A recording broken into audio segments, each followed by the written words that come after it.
ಪ್ರಿಯರೇ, ದಿನದ ಬದುಕಿಗೊಂದು ಕ್ರಿಸ್ತನ ಈ ದನಿ ನಮ್ಮೆಲ್ಲರಿಗೂ ಪ್ರೇರಣೆಯಾಗಲಿ.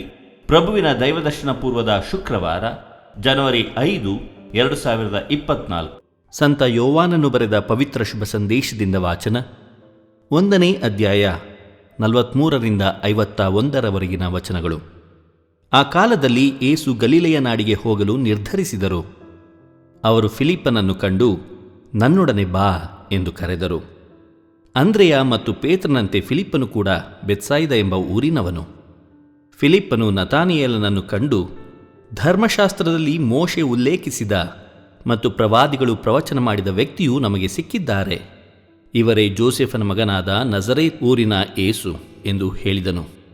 ಅದಕ್ಕೆ ನತಾನಿಯೇಲನು, ಏನು, ನಜರೇತಿನಿಂದ ಒಳ್ಳೆಯದೇನಾದರೂ ಬರುವುದುಂಟೆ ಎಂದು ಕೇಳಲು, ಬಂದು ನೀನೇ ನೋಡು ಎಂದು ಫಿಲಿಪ್ಪನು ಉತ್ತರ ಕೊಟ್ಟನು.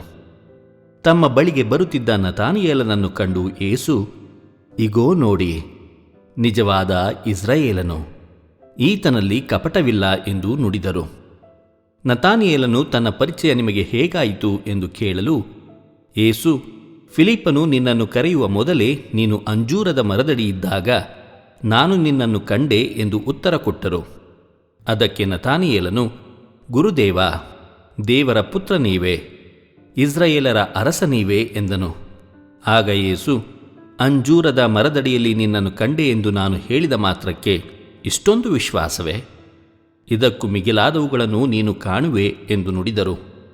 ತಮ್ಮ ಮಾತನ್ನು ಮುಂದುವರಿಸುತ್ತಾ, ನಾನು ನಿಮಗೆ ಸತ್ಯವಾಗಿ ಹೇಳುತ್ತೇನೆ, ಸ್ವರ್ಗವು ತೆರೆದಿರುವುದನ್ನು, ನರಪುತ್ರನ ಮುಖಾಂತರ ದೇವದೂತರು ಏರುವುದನ್ನು ಇಳಿಯುವುದನ್ನು ನೀವು ಕಾಣುವಿರಿ ಎಂದು ಹೇಳಿದರು. ಪ್ರಭುವಿನ ಶುಭ ಸಂದೇಶ. ಕ್ರಿಸ್ತರೇ ನಿಮಗೆ ಸ್ತುತಿ ಸಲ್ಲಲಿ. ಚಿಂತನೆ.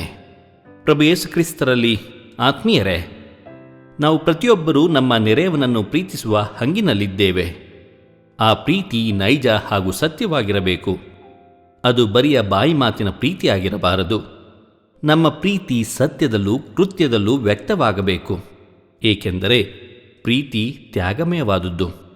ಆತ್ಮೀಯರೇ, ಪ್ರಭು ಯೇಸು ದೇವರ ಪುತ್ರ, ಇದನ್ನು ಯಾರು ಗುರುತಿಸಿ ಅಂಗೀಕರಿಸುತ್ತಾರೋ ಅಂಥವರು ದೇವರ ಸಾಮ್ರಾಜ್ಯದ ಪ್ರವೇಶ ಪಡೆಯುತ್ತಾರೆ. ಅಂಥವರು ಈ ರಾಜ್ಯದ ಬೆಳವಣಿಗೆಗೆ ತಮ್ಮನ್ನೇ ಮುಡಿಪಾಗಿಡುತ್ತಾರೆ. ಏಕೆಂದರೆ ಅದು ಅಳಿಯದ ಅನಂತ ರಾಜ್ಯ.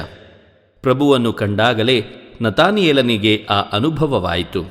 ನಮಗೆ ಕ್ರಿಸ್ತನ ಸ್ಪರ್ಶದಿಂದ ಅಂತಹ ಅನುಭವವಾದಾಗ ಕ್ರಿಸ್ತನೇ ಉದ್ಧಾರಕನೆಂದು ತಿಳಿದುಕೊಳ್ಳಲು ಸಾಧ್ಯವಾಗುತ್ತದೆ.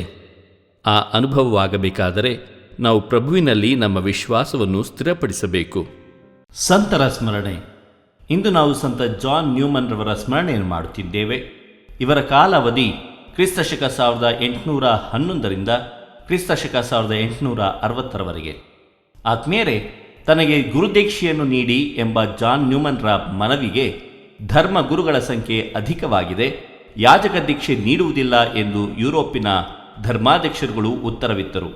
ಆದರೂ ತಾನು ಧರ್ಮಗುರುವಾಗಬೇಕೆಂಬ ಉತ್ಕಟ ಬಯಕೆಯಿಂದಲೇ ಒಂದು ಕಾರ್ಖಾನೆಯಲ್ಲಿ ಕೆಲಸಕ್ಕೆ ಸೇರಿ ಇಂಗ್ಲಿಷ್ ಭಾಷೆಯನ್ನು ಕಲಿತು ಯೇಸುವಿನ ರಕ್ಷಕ ಸಭೆಯ ಗುರುವಾಗಿ, ಅನಂತರ ಫಿಲಿಡೆಲ್ಫಿಯಾದ ಧರ್ಮಾಧ್ಯಕ್ಷರಾಗಿ ತಮ್ಮ ಸೇವೆಯನ್ನು ಸಲ್ಲಿಸಿ ಅಮೆರಿಕದ ಪ್ರಥಮ ಸಂತರೆಂದು ಘೋಷಿಸಲ್ಪಟ್ಟರು. ಅಮೆರಿಕದಲ್ಲಿ ಪ್ರಥಮವಾಗಿ ಕಥೋಲಿಕ ಶಾಲೆಗಳ ಆಡಳಿತ ವ್ಯವಸ್ಥೆಯನ್ನು ರೂಪಿಸಿದವರು ಇವರೇ. ಆದುದರಿಂದಲೇ ಇವರು ಕಥೋಲಿಕ ಶಿಕ್ಷಣದ ಪಾಲಕ ಸಂತರಾಗಿದ್ದಾರೆ. ಸಂತ ಜಾನ್ ನ್ಯೂಮನ್ ರವರೇ ನಮಗಾಗಿ ಪ್ರಾರ್ಥಿಸಿರಿ. ದೇವರು ನಮ್ಮೆಲ್ಲರನ್ನು ಆಶೀರ್ವದಿಸಲಿ. ಇದು ದನಿ ಮಾಧ್ಯಮ ಮನೆಯ ಕೊಡುಗೆ. ಧ್ವನಿ ವಂದನೆಯ ಸ್ವಾಮಿ ಶಾಂತಕುಮಾರ್ ಜೆ, ಬೆಂಗಳೂರು ಮಹಾಧರ್ಮ ಕ್ಷೇತ್ರ. ಪ್ರಿಯರೇ, ಈ ಚಾನೆಲ್ ಅನ್ನು ಸಬ್ಸ್ಕ್ರೈಬ್ ಮಾಡಿ ಪ್ರತಿದಿನ ದೇವರ ವಾಕ್ಯವನ್ನು ಆಲಿಸುತ್ತಾ ಅದನ್ನು ಇತರರೊಂದಿಗೆ ಹಂಚಿಕೊಳ್ಳಲು ನಮಗೆ ನೆರವಾಗಿರಿ. ಧನ್ಯವಾದಗಳು.